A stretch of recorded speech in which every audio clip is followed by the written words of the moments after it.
Welcome to Rauta. This time we go to Salt Lake City, Utah, United States of America. Who would guess that from Salt Lake City, mostly known for its Mormon culture, comes from a very anti-Christian black metal band, Substained. This is their debut album, Grim Seasons of Alchemy. Self-financed as their previous EP from 2019, a CDR release, and the 2019 release Vomit Across is something that I reviewed previously last year, although from 2019 indeed. This one is 2022, late 2022 release, I might add, very fresh from the oven, given that this is a December release. And it's a really almost a miracle to get an album from United States before the release date, given the delay with postal office and all that stuff. As you can see from the picture, these guys are in for black metal for real, and this image is a little bit of weird in the sense that only one guy is wearing corpse paint and the others not so much. It gets a little bit more weird, some might even say cringe, when we take a look at their Metal Archive site. But I mean, who I am to judge? My kudos goes to the one guy actually having the corpse paint, even the rest are not brave enough to go all the way through.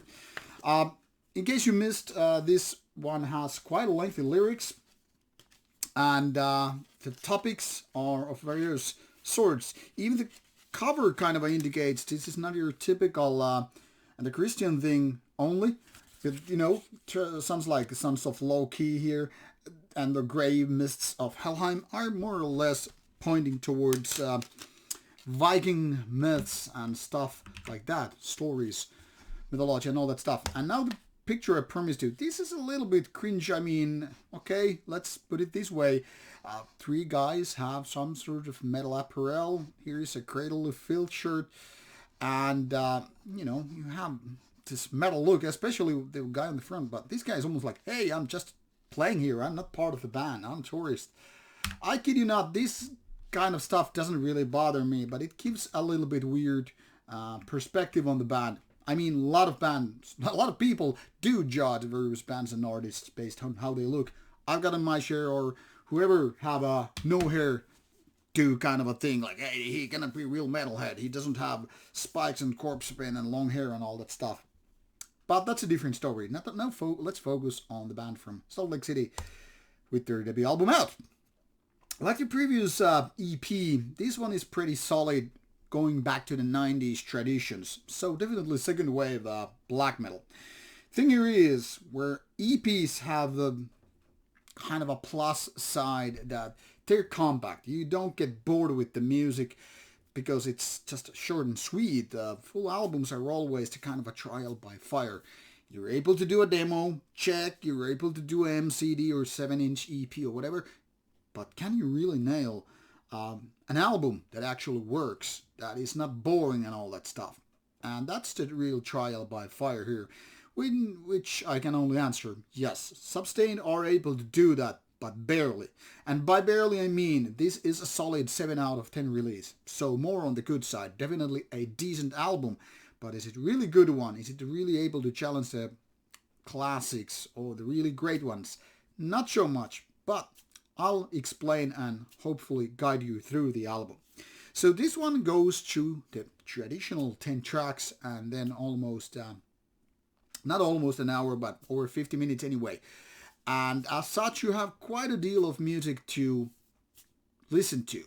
The thing here is, this is melodic black metal, but not so much in the fast tempo. So forget whatever you're thinking about bands like Dark Funeral and the like. This is more on the mid-tempo sector. So one could say, in that sense, this is something like Marduk or Mayhem or stuff like that. But when it comes to riffs, this is more melodic, maybe not as dark or at least weird like those Mayhems. Some of the, well, let's be frank about it, weirder tracks. Not to mention not as aggressive as Marduk when it gets to on the speedboat fashion. But apart from that, this could be some kind of an album from, say, 1997. Coming from Norway, coming from Sweden, doesn't really matter. The sound, I mean the whole production here, or the rather screamy vocals, which definitely have a kind of a Emperor/Cradle of Filth kind of a screaminess. And it's kind of a tighter screamy rather than raspier or other kind of more semi-growly vocals. These are all the kind of pointers that give the idea roughly which we're talking about. Now the melodies could be really from any kind of a band, especially from the Nordic area, from that era. And only the production is something that probably gives you a little bit of a hint that this is more modern stuff. By that I don't mean this is super honed or polished, but it's totally fitting for this kind of stuff, and it lacks the kind of a demo perspective that so many bands still to this day seem to have. So Substained is doing nicely their kind of a music that is maintaining the melodies and maintaining that black metal feeling, and not actually sounding like an American black metal band. They're by no means, underlining the very fact that they're from different continent and different country. So like I said, this is kind of a timeless and placeless release, which in my books is a good thing. When you really can put a finger on it, like, okay, this sounds exactly that band or that era or that country or whatever scene, that's a good thing, because that kind of gives the band and the album the possibility to just get through the years. Like if I would come back 20 years later and listen to it, I would like, yeah, I don't know if it's from the 90's or 2020s, and that's a plus. Now the downside is when you have that many songs, you kind of are bound to have those so-called hit songs in order to really make an impact. A lot of, even some of the classic albums don't have that.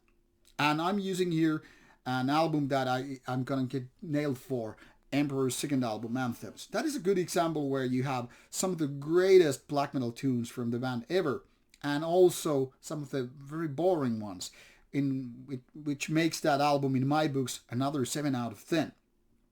I know it's blasphemy to some people to say that, but I feel like that is an album full of, okay, let me rephrase. It's an album that has its peak points, low points, and something in the middle. Where Substained, then again, is more on the middle path. Doesn't have its weak points where things get boring, but then again, doesn't really have those hit songs. This is exactly what this album should have in order to really get to, seep into your brain as one of those albums like, have you heard that and that song? We all know that black metal has never been about singles or individual songs, but we are way too primitive race to just, understand that. The thing here is, when it gets on the more subconscious levels, we want songs that really stick to our brain in a good fashion. So when you have the kind of a flat album, even if it's relatively good for a flat album, it kind of doesn't really, seep into your brain as one of those more memorable ones. And that's the main problem with Grim Seasons of Alchemy. That's not a big problem, however, because, like I said, there are no weak points. There are no low points where the band actually starts to suck. But it feels a tad bit too lengthy for 52 minutes when you don't really have those killer tracks. I mean, whenever you start with the first song and you end up going to the last song, it doesn't matter in which order, you kind of notice that there are no songs which are like, this is it. This is why I want to go to my friends and tell them about this band. But overall, quite of a decent of an album. And as such, I should say that you should give this one a spin or two. At least it pleased me to some degree, but now I am hoping that these guys pick up the pieces, get rid of the chaff, and focus on the better riffs, the more catchier melodies, and make the songs maybe even more compactful. Mind you, there are quite compact songs, like some of the songs are not even 4 minutes, and that might be the forte of this band. When it gets almost like 8 minutes, like with the first track, you really need to have some killer material in order to justify that kind of a length. Now, that being said, it's up to you whether or not you're going to listen to this album, but if you are aiming for 1990s timeless melodic black metal, and you don't necessarily need those blast beats so much, this is an album to go to. So check out for yourself, and I hope you like it. Links are provided in the description box. See you soon with more reviews coming your way.